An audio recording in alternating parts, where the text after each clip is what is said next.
Muy buenos días. Esta es mi opinión. ¿Cuál es la suya?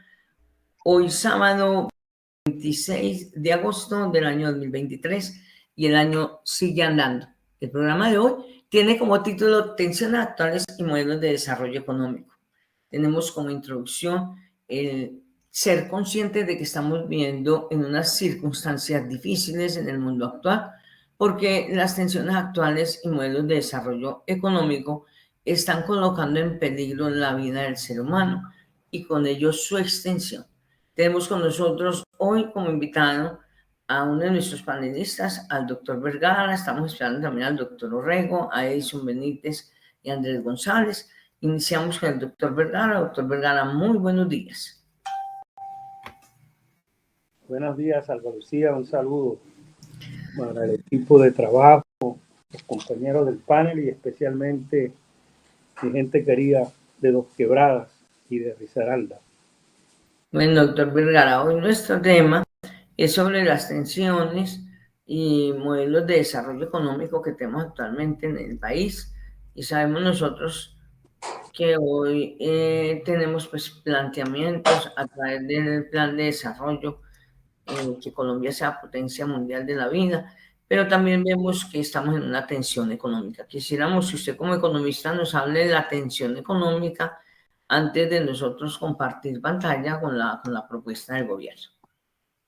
Bueno, Alba Lucía, la verdad que la información que ya salió hace 15 días por parte del DANE, donde prácticamente se quedó ratificada la desaceleración que viene sufriendo la economía colombiana desde el tercer trimestre del año pasado y que, por supuesto, se ratificó en esta información.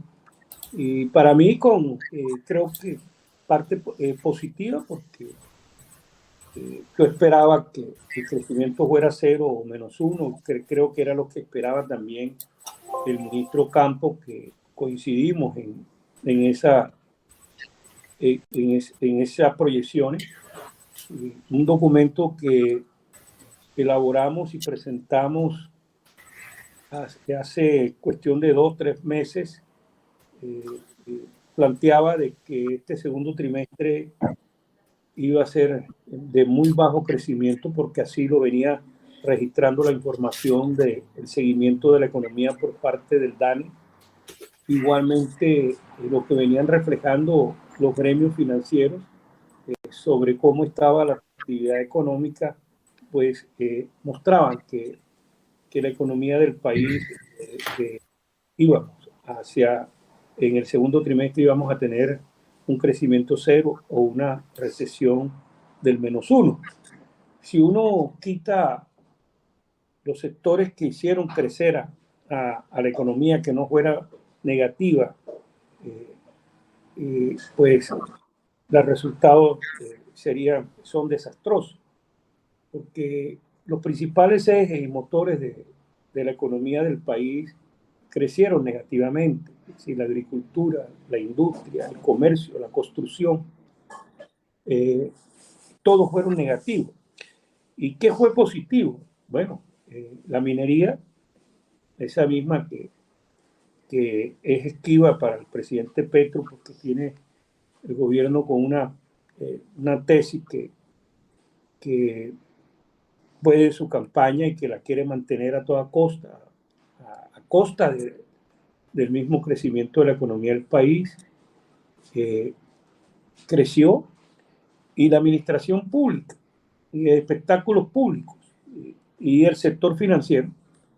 Y como les he dicho, el sector financiero en Colombia es un privilegiado, nunca pierde, siempre gana.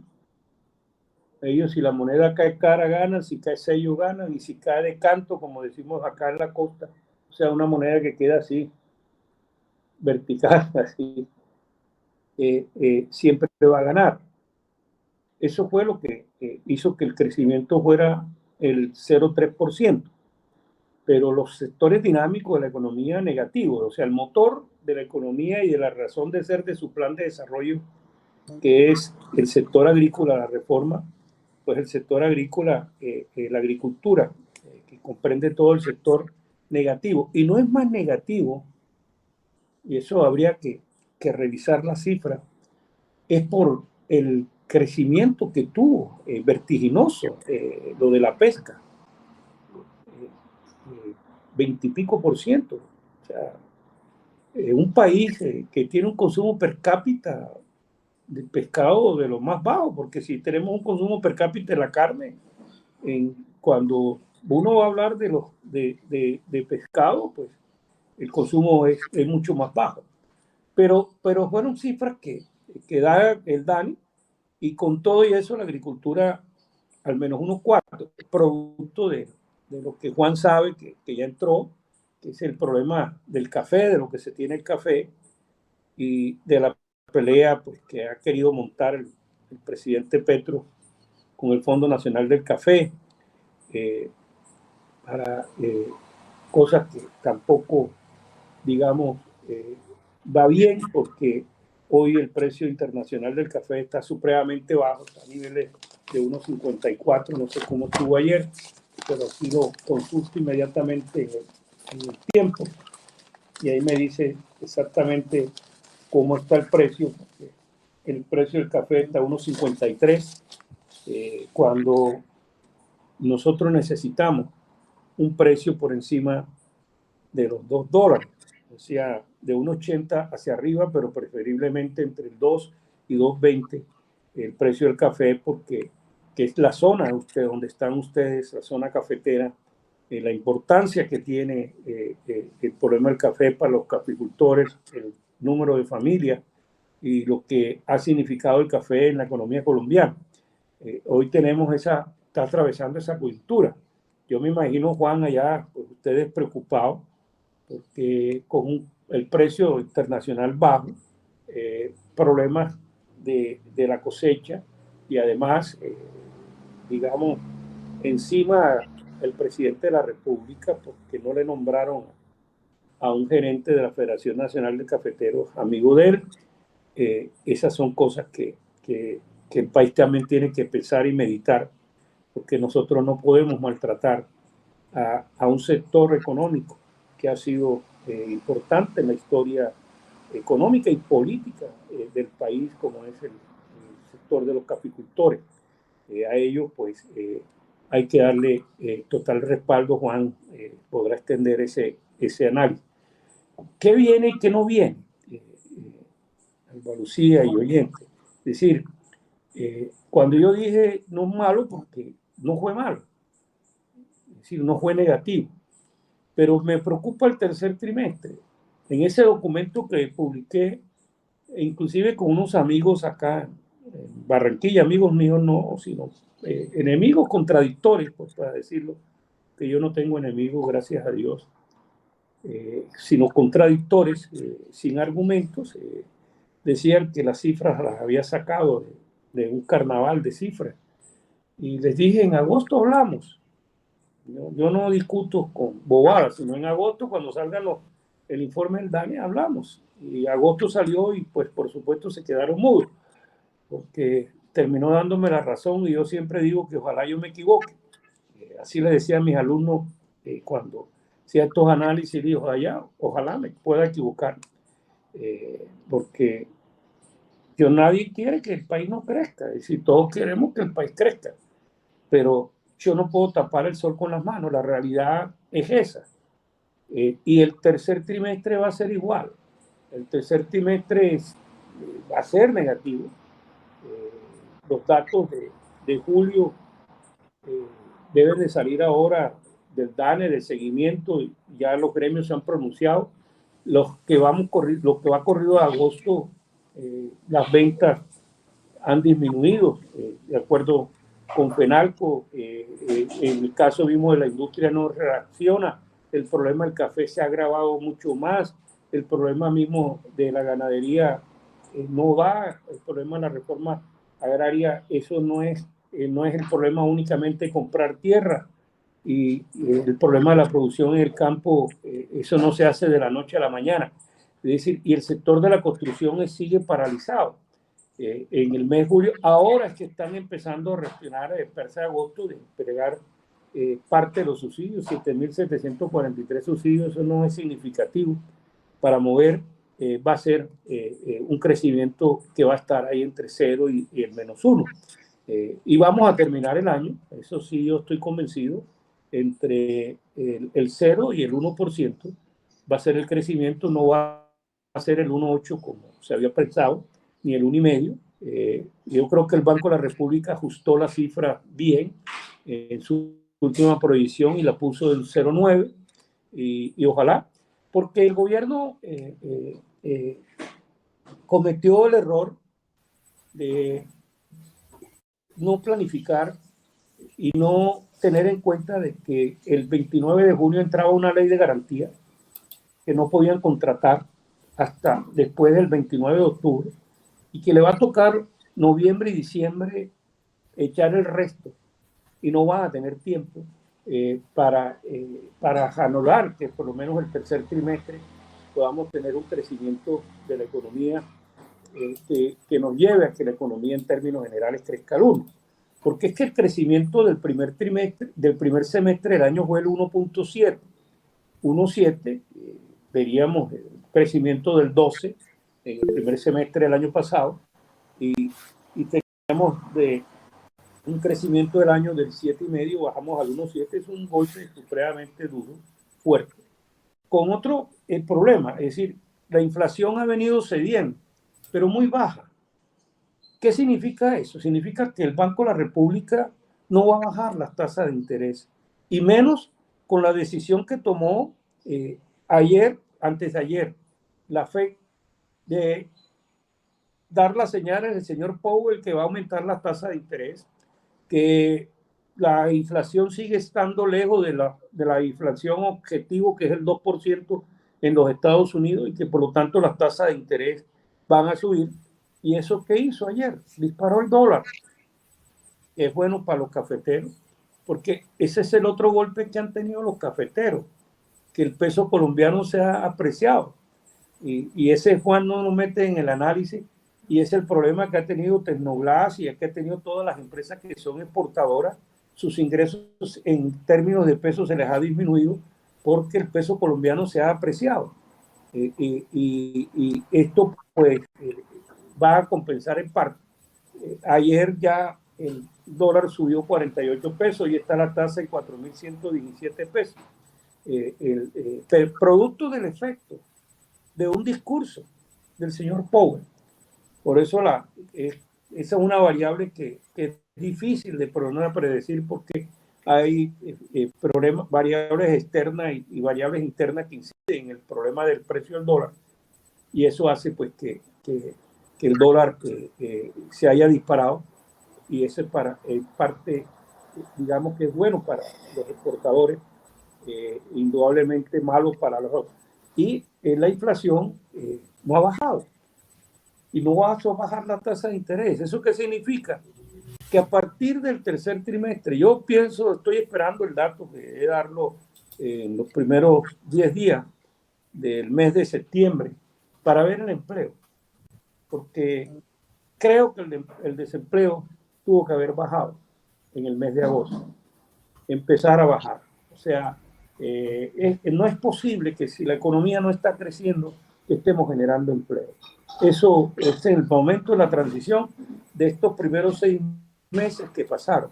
Y mire que en el caso de la economía norteamericana, que han tratado de frenar, inclusive parar la economía se ha dinamizado, y el desempleo no ha disminuido, se ha aumentado el desempleo, y es las cuestiones que preocupan a la FED, de que la economía no se ha asentado todavía, no se ha tranquilizado, porque se les olvida de que ahora que sube el dólar, ¿qué pasa? Que la gente va a invertir por las tasas de interés altas, se va a invertir a los Estados Unidos, y eso hace pues que allá cada vez se dispare más. Hoy la relación creo que está con el euro al 7%, cuando hace 2 días, 3 días estaba al 10%. Es decir, la apreciación ha sido no solamente con el peso colombiano, sino con todas las monedas, a raíz de un discurso dé un discurso que las tasas van a subir. Y eso es la señal que le va a dar el Banco de la República, y eso tiene un efecto sobre la inversión, eso tiene un efecto sobre el consumo. El consumo de la familia, por supuesto, que está disminuyendo, y se le añadió la mala ejecución presupuestal por parte del gobierno, de solamente un 27%, lo cual demuestra que la ineficiencia en el manejo del gasto público por parte de la administración actual, producto de tener gente que sin experiencia, sin conocimiento del sector público, y eso dificulta mucho cuando una persona llega a un ministerio o llega a un instituto descentralizado, no tiene la más mínima, el mínimo conocimiento, y además comete el error de sacar a la gente que sabe para meter a sus amigos, pues los resultados son esos. Es decir, tienes una ejecución mal del presupuesto o terminas en la cárcel, porque vas a terminar cometiendo errores. Hasta ahí, Alba Lucía, para que puedan opinar. Gracias, doctor Vergara. Doctor Orrego, buenos días. Cuéntenos su opinión para poder nosotros entrar a compartir pantalla con... Albita, muy buenos días, compañero, muy buenos días, don Jorge, todos muy buenos días, de todos modos, mil disculpas los 8 días, pues, por circunstancias propias, había obligado a hacer eso, pues porque todo, pero bueno, ya afortunadamente se ha solucionado, sigamos como buen montañero para adelante. Albita, este es un tema tan interesante que realmente, digamos, me preocupa porque usted está como medio adivinando lo que yo voy a hacer, así de sencillo, porque casualmente algo del tema que va a tocar casualmente el artículo que ya vengo desarrollando. Y sobre todo que hablar de temas y desarrollo me parece maravilloso porque eso es un sueño de toda nación, de todo país y de luego de toda una población para tratar de generar un bienestar para todo el mundo, maravilloso. Pero yo mirándolo desde el punto de vista de Colombia, yo simplemente resumo de esta manera, Elvita. Recuerdo lo que quizás algún día comentamos sobre Hechizada. Simplemente al mover la nariz, pensamos y listo, se solucionó totalmente las cosas y se volvió por otro imagen íntegramente las cosas. Eso yo lo quiero resumir bajo en ese sentido. Hoy podemos mirar algo de una manera muy especial. Yo creo que nadie siembra arroz para cosechar claveles. Y hoy lo que estamos viviendo en Colombia es exactamente algo muy similar. Porque yo en este momento discutir un desarrollo, un modelo maravilloso, que sea productivo, con el bienestar, que sea con el beneficio de la nación, maravilloso. Pero en este momento la estructura que tiene el país quizás da para mucho más de lo que realmente todos queremos soñar. Porque, Albita, nomás te quiero comentar 3 cosas muy especiales que quizás es muy duro, pero es una realidad. Yo creo que nadie está en contra de generar bienestar, por lo menos yo, de pensamiento que sea, como yo siempre he dicho, yo puede que sea liberal y soy más conservador que los propios conservadores, en el buen sentido de que me gusta el sector privado, pero me gusta también la parte humana y social. Desde ese concepto no tengo por qué desconocer algo que sea con bienestar para todo el mundo, pero que sea de una manera coordinada, todo el mundo ganando, todo el mundo produciendo algo muy especial. Pero en este momento, por ejemplo, el caso, pregunto, un sueño de Colombia de muchas cosas que ayudar para tener este desarrollo, esta transformación que queremos esperar, indiscutiblemente serían muchas reformas que requieren el país. Pero uno se pregunta, ¿reformas cuáles? ¿Y reformas con quiénes? No podemos desconocer de que Colombia tiene una variedad de gente muy capacitada, liderazgos con tesón. Quizás hoy al propio presidente lo podemos mostrar en el buen sentido, que no sé si fue como estrategia, ya uno piensa si fue como estrategia o no estrategia, por la misma estructura totalmente del país. Por enfrentarse a semejante cosas que vienen de tiempo atrás, de la noche a la mañana, cambiarla como hechizada, no va a ser fácil. Y sobre todo que hoy ya estamos viendo íntegramente tonto dentro de ese bagaje y expectativa tan grande que generó de las reformas para el país, de mucha laboral, pensiones, salud, justicia, infinidad de cosas. Pero tener que ponerse a pensar en una olvida Jorge, compañeros y demás audiencia, de que en este momento hay líderes, como hay líderes muy formados, que se han preparado para luchar, para manejar un país, para hacer unas cosas maravillosas, pero también hay otros que llegaron simplemente por fuerte al azar de una, digamos, una benevolencia, una trampa que se hizo para generar una lista y para poder llevar muchos con afán de suerte, porque es un líder que maneja motos o X cosas y es una persona que lleva gente, pero sin realmente conocimiento. Lo que en este momento uno puede decir, el país, su estructura está tan peligrosa y tan delicada y tan de verdad, pensar algo positivo es muy difícil mientras no se existe un cambio. Hoy en este momento podemos comparar a una persona demasiadamente preparada, supremamente inteligente, con esa visión de Estado maravillosa, un gran estadista, pero dadas las circunstancias que está la estructura del Estado, podrá tener que una persona analfabeta que no tiene conocimiento simplemente levanta la mano, vota, dice no, y una persona que no tiene conocimiento va a destruir a muchos que realmente tienen intenciones. No es que sea la persona que votó mal, piense mal, sino desafortunadamente es la estructura que realmente tiene el país. Yo mismo lo puedo decir ahorita, lo he reiterado varias veces, la estructura de elegir presidente diferente del Congreso es el gran error, que es lo que hace que jamás Colombia podrá estar sometida, digamos, a grandes reformas constructivas en el buen sentido, pero porque realmente hoy vemos de que quizás acompañan por un fervor político, pero en el momento de tomar una decisión se alejan totalmente de todo lo contrario. ¿Cuántas veces no esperaba la gente del caso del salario? Lo del salario es muy claro. La ley cuarta del 92 y la ley quinta del 92 habla muy claro que eso no puede ser bajo un decreto o una reforma de ley. No, eso tiene que ser una reforma constitucional. Y siguen la gente jugando, los congresistas, apuntándolo a ese como una expectativa electoral, ganando corazones, cuando en el fondo se pregunta, ¿o es realmente un analfabeta ese líder o está jugando con lo que yo me pregunto muchas veces, que aquí hay muchos líderes no por capacidad, sino que subieron simplemente por la inocencia y el desconocimiento de lo público? No es fácil esto, Albita. Quisiera soñar muchas cosas y con ver este grito de felicidad como como la hechizada, con simple mover la nariz, hacer ver la satisfacción y cumplir tantas cosas. Porque es que realmente injusto, Albita. Esas trampas que tratan de hacer ante esta desigualdad tan impresionante que tiene el país, ante esta informalidad que tiene, ante muchas cosas que hay. Y yo pongo nomás, como comentó ahorita don Jorge, lo del Fondo Nacional del Café. Quizás en el artículo dije que, presidente, quizás tratar de modificar o cambiar simplemente por sentimiento personal para cambiar una historia del país no es fácil y no es correcto.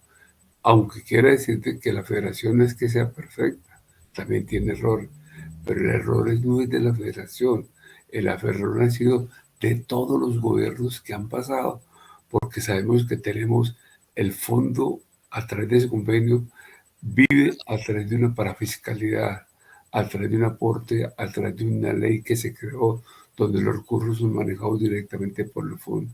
Se pregunta, ¿dónde está la Contraloría? ¿Dónde están las personas que realmente tuvieron que haber hecho? ¿Dónde está esa junta de, digamos, los actores que están en el Fondo Nacional que corresponde al Fondo de Estabilidad del Precio, que es Planeación, el Ministerio de Agricultura? ¿Dónde se atrevieron ni siquiera a pedir información, mirar cuentas?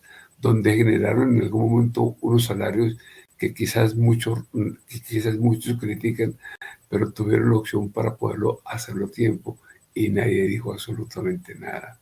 Son miles, como esto, hay miles de cosas que desafortunadamente tratar de buscar ese modelo de desarrollo que uno quisiera hacer no es fácil con el nivel cultural y académico y la estructura que realmente tiene el país. Esto es un tema muy amplio, Albita, de muchas cosas. Bueno, muchas gracias, doctor Orrego. Quería citar yo a un premio Nobel del año 98, Amartya Sen, que nos cuestiona diciéndonos cómo es posible que en un mundo como el nuestro, que ha alcanzado un nivel de prosperidad sin precedentes, se le nieguen las libertades más elementales a un gran número de seres humanos. ¿Cuál es la relación de nuestra riqueza y nuestra capacidad de vivir según nuestros deseos? Lo plantea Amartya Sen, Premio Nobel de Economía 1998, en su libro Desarrollo y Libertad, y se lo recomiendo porque en ese libro Desarrollo y Libertad muestra en una radiografía de lo que es la realidad social del mundo y cómo las economías de una manera perversa quieren acabar prácticamente no solamente con la gran parte de la población que generando una gran franja de pobreza, sino también con nuestro planeta. Vamos entonces Albita, a quiero allá. hacer una interpelación, Albita, quiero hacer una interpelación. Y quiero que entienda algo. La economía no es mala. No es No, mala. la economía es No es buena. mala, no Ya es mala. vamos a mirar Son malas cómo los puede ser de actores, buena. son malas los actores Sí, que claro. abusan Sí. porque no les interesa, abusan del desconocimiento. No es mala. Al No. contrario, la economía es un efecto maravilloso, hermoso, porque unidos personas integradas bajo un concepto humano social, se puede generar lo que los intereses del analfabeta no ha querido desarrollar, Albita. Realmente, Vamos a ver pido el disculpas, video, pero lo pido debes disculpas, le ampliar, pido Luis que haga Eduardo, una por favor. declaración, no es porque sea mala, realmente hay un desconocimiento de muchas cosas. Sí, ya vamos a yo que ver no el puedo hablar video. conmigo. Sí, vamos a ver el video de lo que plantea el gobierno con respecto a la economía. Vamos a ver una parte del video, pero no lo podemos ver todo. Por favor, lo amplías, Luis Eduardo.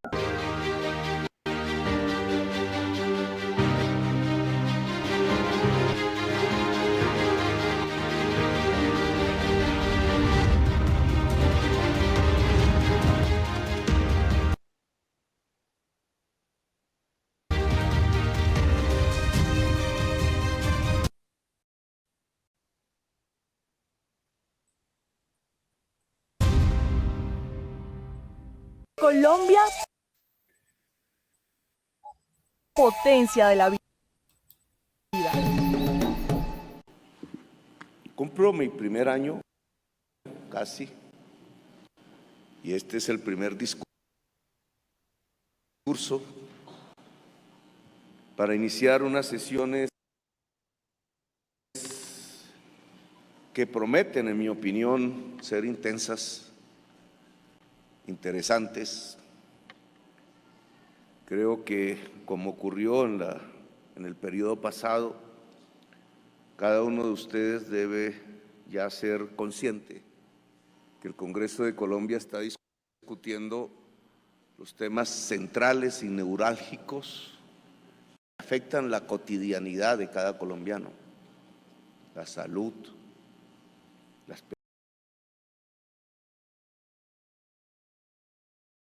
pensiones, las condiciones laborales,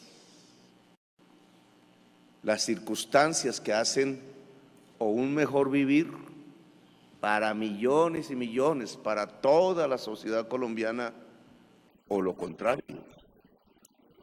No es un congreso marginal, no está debatiendo leyes inocuos, no está en otro país ajeno al de nuestra propia sociedad colombiana. Están ustedes en el centro del país.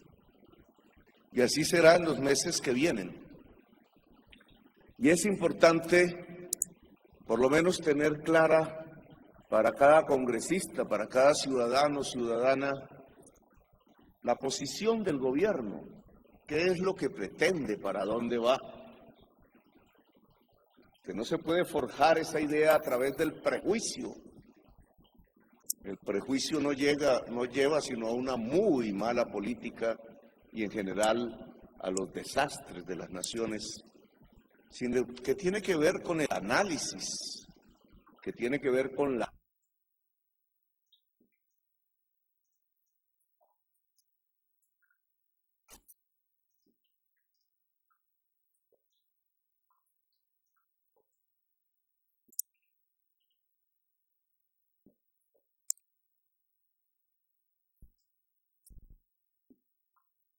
la razón, que tiene que ver con el entendimiento que al final es lo específicamente humano, lo que nos separa de los demás seres vivos, animales. Y por eso quiero comenzar un poco explicando algo conceptual sobre qué es lo que busca el gobierno colombiano, qué es lo que le propone al país y qué es lo que le propone al Congreso, por tanto. Nosotros dijimos en campaña electoral, queremos construir de Colombia una potencia mundial de la vida. No es un eslogan de campaña como tantos, es un concepto. Realmente creemos que Colombia, en el escenario actual de la humanidad, puede ser potencia y lo puede ser alrededor de volver la vida un eje de la lucha que entra en la política, que antes era un lugar común, porque ¿quién podía cuestionar la vida? Dirían en parlamentos antiguos, incluso quienes no habían vivido o no habían leído sobre los grandes genocidios en la humanidad, las grandes extinciones de la vida en el planeta hace millones y millones de años. Quizás para nosotros la vida era un continuum, era una rutina. Todos los días sale el sol y se oculta. La vida permanecerá aquí por tiempos incluso eternos. Y resulta que así no es hoy. Resulta que ese tipo de concepto, esa mentalidad ya no existe en la humanidad de hoy. Los paradigmas han cambiado profunda, brutalmente, yo diría. No me atrevo a decir que hacia caminos mejores, ni que hacia caminos peores. Lo que me atrevo a afirmar casi con certeza es que el mundo de la humanidad en los próximos años no será igual a lo que ha vivido ni hoy ni nunca antes. Estamos viviendo unas circunstancias profundamente difíciles a escala civilizatoria, a escala vital. Lo que está en cuestión hoy en el mundo no es el capitalismo, no es el poder mundial solamente, no es la existencia de unas u otras naciones. Lo que está en cuestión hoy en la humanidad es la vida, la existencia, no de unos, de toda la humanidad, de toda la vida en el planeta. Y no es que ahora me haya vuelto apocalíptico, aunque a mí me gustaba leer mucho el libro de San Juan en la cárcel, me parecía pasional y poético, sino que lo dice la ciencia. Miles y miles de científicos de todas las naciones del mundo, organizados en los famosos paneles por la Organización de Naciones Unidas. Miles y miles de científicos que cada mes, cada día presentan a la humanidad trabajos a profundidad desde sus especialidades, la matemática, la climatología, la biología, la física, la química, etc. Esos científicos, la razón de la humanidad, nuestro cerebro colectivo en su máxima posibilidad, el conocimiento que siempre es colectivo, ha llegado a una conclusión. Estamos a puertas de la sexta extinción, de una posibilidad de que este planeta siga, pero sin la vida, pero sin nosotros. Y no para dentro de 1000 años, no para dentro de 2 siglos, ya lo estamos viviendo.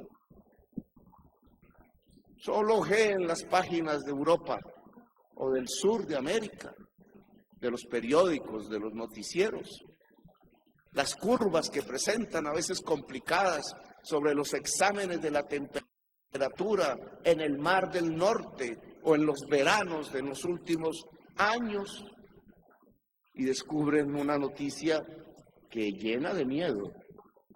el verano más caliente se está viviendo de los últimos 120.000 años. La sequía está al sur.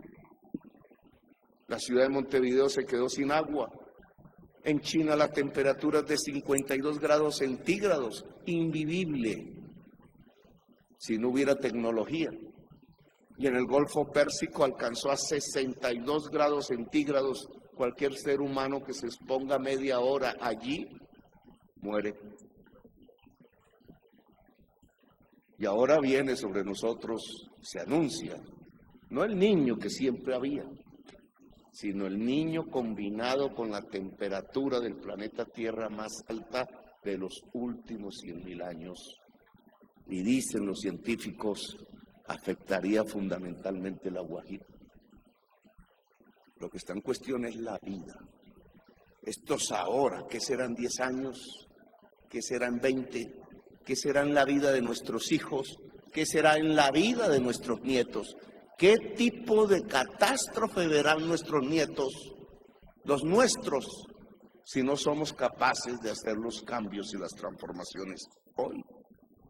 Porque no se puede hacer ya dentro de 20 años, porque ya no se puede hacer en la vida de nuestros hijos, porque los cambios y las transformaciones ya no se pueden hacer en la vida de nuestros nietos, ya es irreversible si no lo hacemos en la próxima década.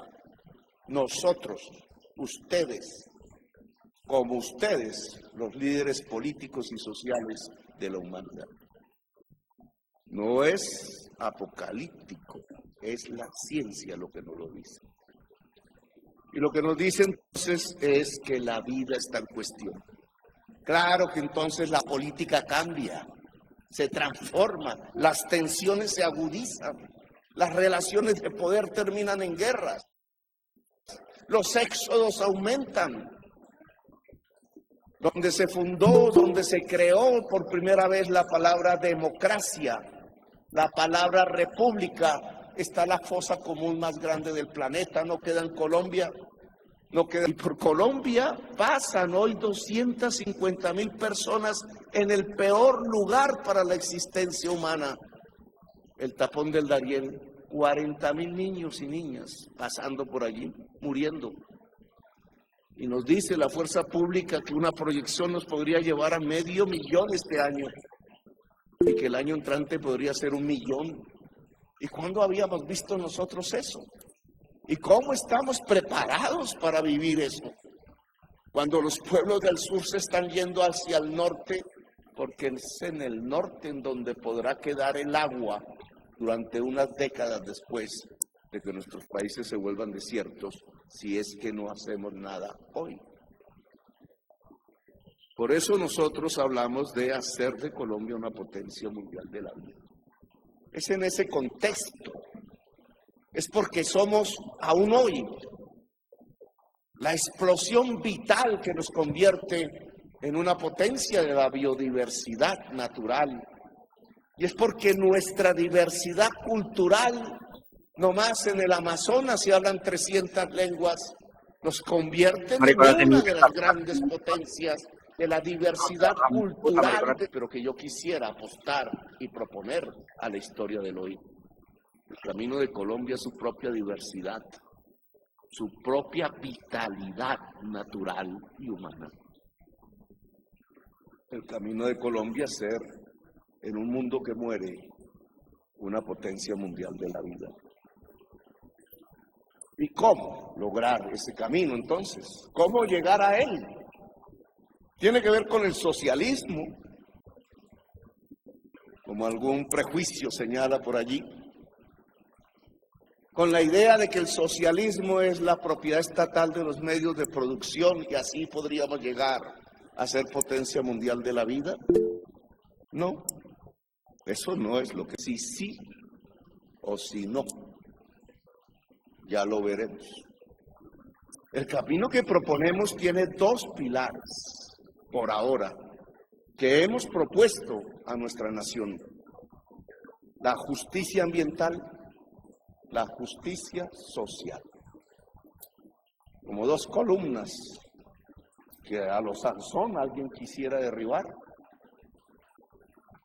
la columna de la justicia ambiental, de cierto reequilibrio con la naturaleza que nos es indispensable para poder vivir, y la columna de la justicia social, sin la cual, aún con una naturaleza viva en el país de la construcción en el hoy, es lo que alumbra nuestros proyectos, nuestras políticas públicas, trátese de decretos, trátese de resoluciones, o trátese de proyectos de ley o de leyes, o trátese de discursos, o trátese de luchas sociales que acompañamos. Permítanme explicar entonces qué ha ocurrido en este año alrededor de estos temas conceptuales. Porque no se trata de hacer discursos y retórica sola, sino se trata de ver si la construimos en la realidad. Si la acción política y administrativa nos está llevando a la construcción de estos dos pilares y avanzamos en la justicia ambiental y en la justicia social. Y yo tendría que decir que la respuesta es ambivalente. Nos hemos encontrado con una lucha. Nos hemos encontrado que no es tan fácil. Nos hemos encontrado que hay fuerzas, no solo en la sociedad, sino al interior del Estado, que se oponen a estas posibilidades. Quizás por el prejuicio, quizás porque aún no nos damos cuenta de qué circunstancias vivimos, o quizás porque tienen razón en sus críticas. En la justicia ambiental me gustaría tocar los siguientes temas. La transición, lo que llamamos la superación de la crisis climática. Es indudable que no podemos reequilibrarnos con la naturaleza si no superamos el principal problema de la humanidad hoy, y que nosotros somos una partecita de eso, pero tenemos que ayudar. Descarbonizar la economía, dicen los que manejan estos temas. No se puede superar la crisis climática si no se construye una economía descarbonizada en todo el planeta Tierra. La economía descarbonizada, nuevo concepto, no lo habíamos escuchado hace 10 años, creo que nunca pronuncié esa palabra siendo congresista en este recinto. La economía descarbonizada, si la queremos construir, tiene que prometer, tiene que generar una esperanza en la sociedad, tiene que construir un concepto que le permita a cada persona saber que allí, en esa nueva economía, será más próspero y próspero, en otros términos que los de hoy. El capital nos llevó a pensar que se es más rico si se consume más carbono. No lo dijeron así los economistas, pero hoy lo podemos decir a la luz de los nuevos hechos. Entre más carbono consumas, más rico eres. Depende del modelo de tu carro, de los viajes en avión, depende de los productos que tienes, conservas, acumulas y conservas o consumes. Puede ser para una persona, puede ser para una nación, puede ser para un bloque económico. La riqueza se puede medir hoy en CO2 equivalente, y eso solo nos lleva a un desastre. Entonces hay que construir otro concepto de riqueza, la prosperidad social descarbonizada, dijimos. ¿Y eso cómo se alcanzará? No voy a profundizar en ese tema, que fue las discusiones de ayer y antes de ayer allá en Bruselas, entre 60 presidentes de América y de Europa. Pero por lo menos tiene 3 elementos fundamentales.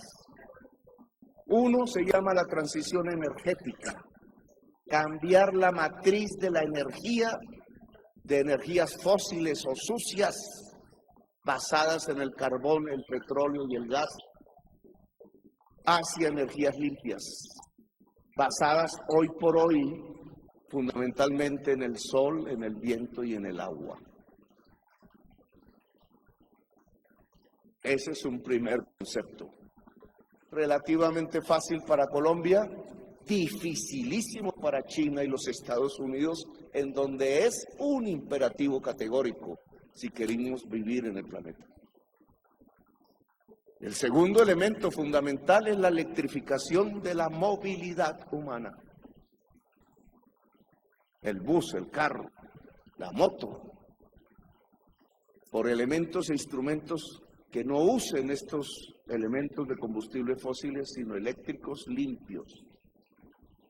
Y el tercer elemento es que la producción deje de usar las materias primas fósiles en la industria, en el turismo, en la agricultura.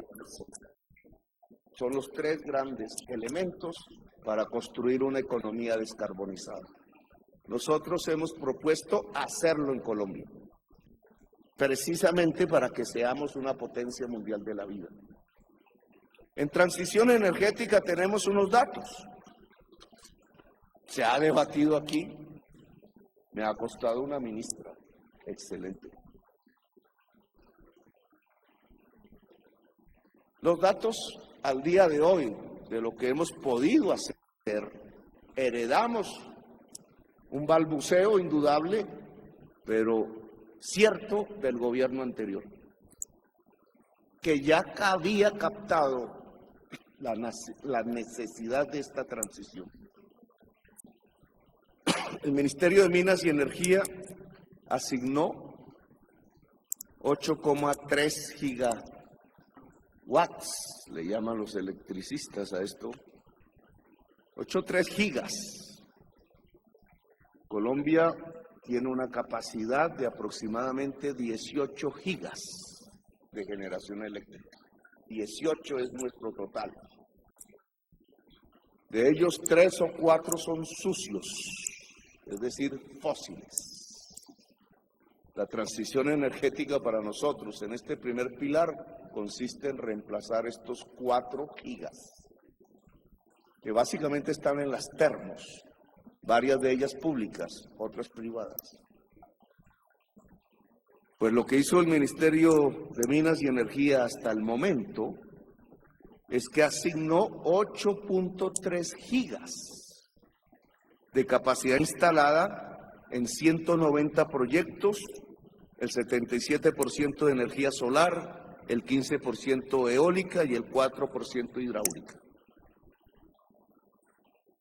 Allí están 134 empresas. ¿Qué significa eso? Que podríamos, con lo ya hecho, si lo hacemos bien de aquí en adelante, garantizar que la matriz energética de Colombia sea limpia 100%. Porque a estos 8,3 gigas asignados hay que sumarle los que asignó Duque.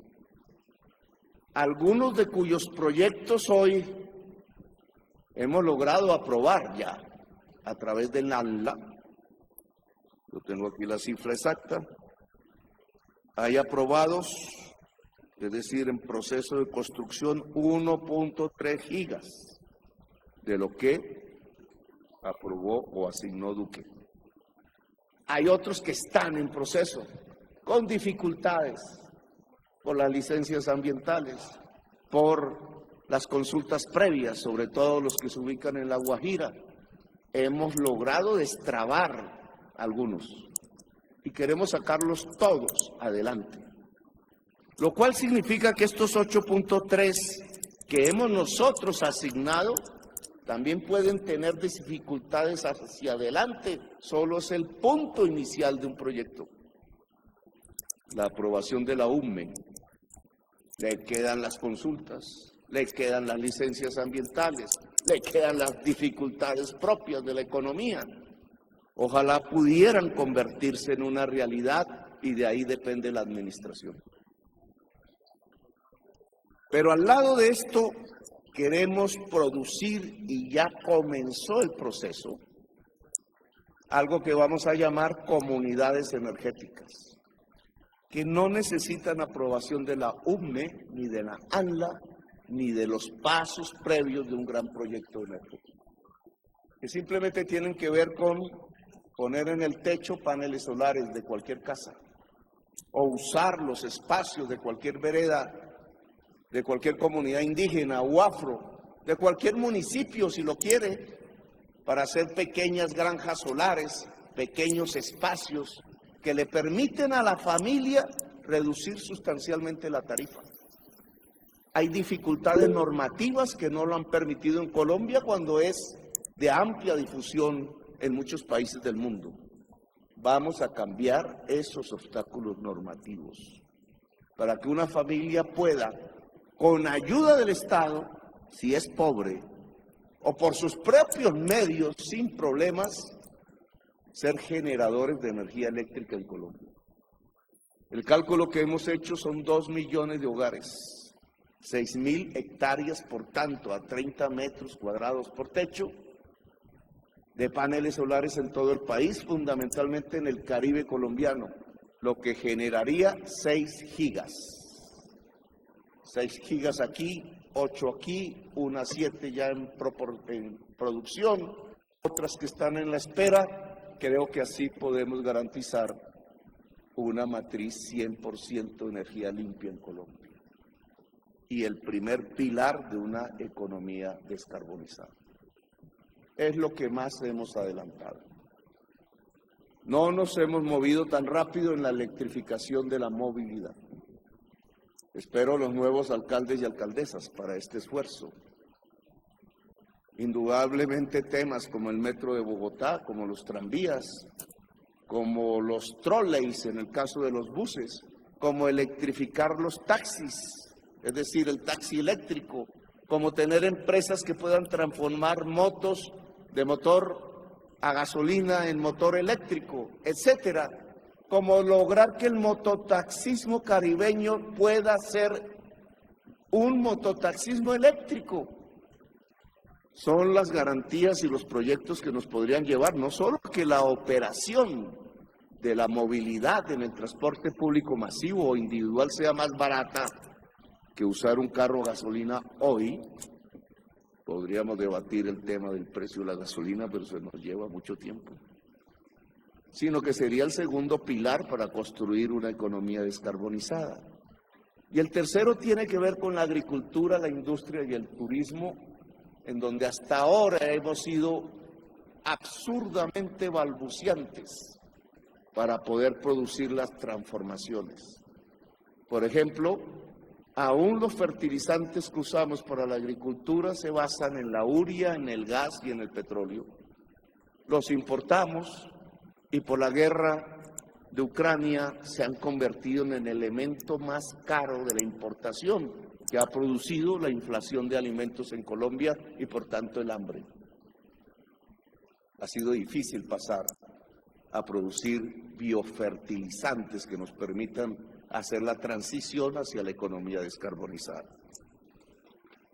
Este es un tema entonces fundamental en la justicia ambiental. Segundo tema que hemos...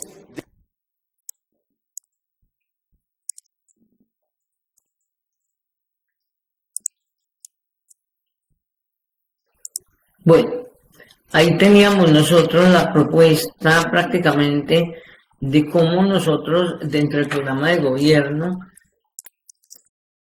se puede pensar en un modelo de desarrollo económico que esté basado en energías limpias, y lo explicaba el propio presidente de la República. Es de verdad soñar con que nosotros, desde nuestra población colombiana, podamos estar dispuestos a que entre toda la población empecemos como a cambiar ese chip y a empezar a cambiar hacia las energías limpias. Es una etapa de transición, no se logra pues ni en 1, ni en 2, ni en 3 años, pero es empezar y con la colaboración obviamente de la población. Es nosotros poder llegar a estructurar cómo el ser humano en esta época tan difícil puede también llegar a pensar en un modelo de desarrollo con economías diferentes. Y así como hay economías limpias, como hay energías limpias, hay economías donde la sociedad se organiza. Y cuando la sociedad se organiza, entonces el sistema mercantilista desaparece, porque empieza a organizarse las sociedades precisamente para mejorar la economía de la base.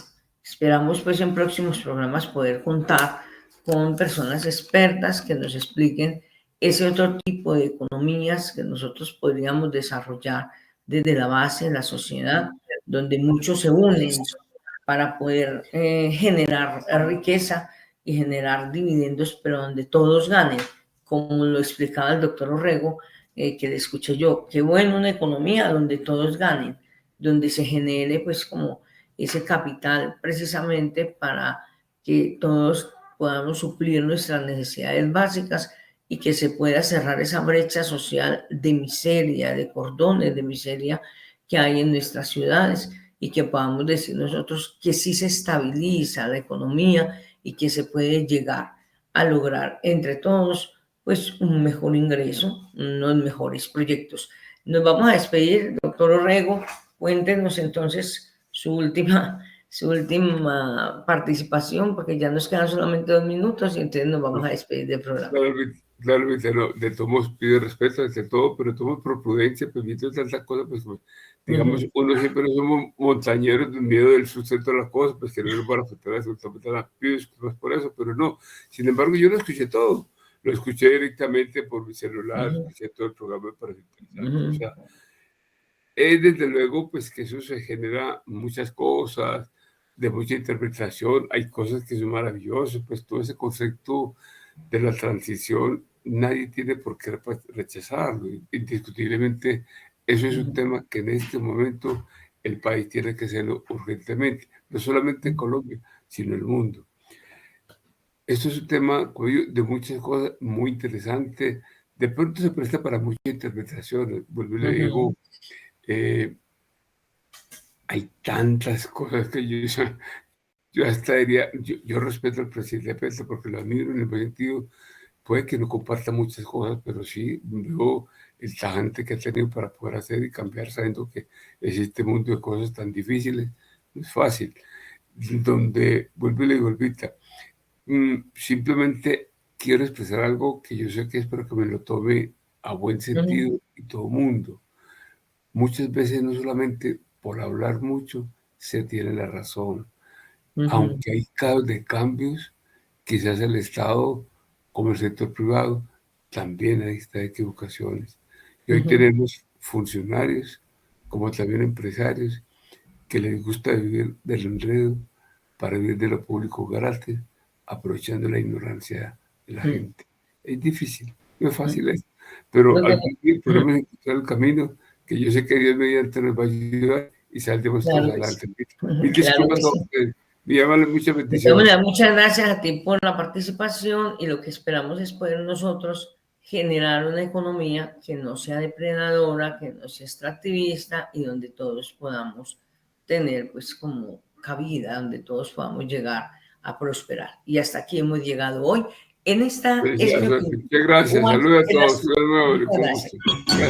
Es mi patria, tu problema es mi problema.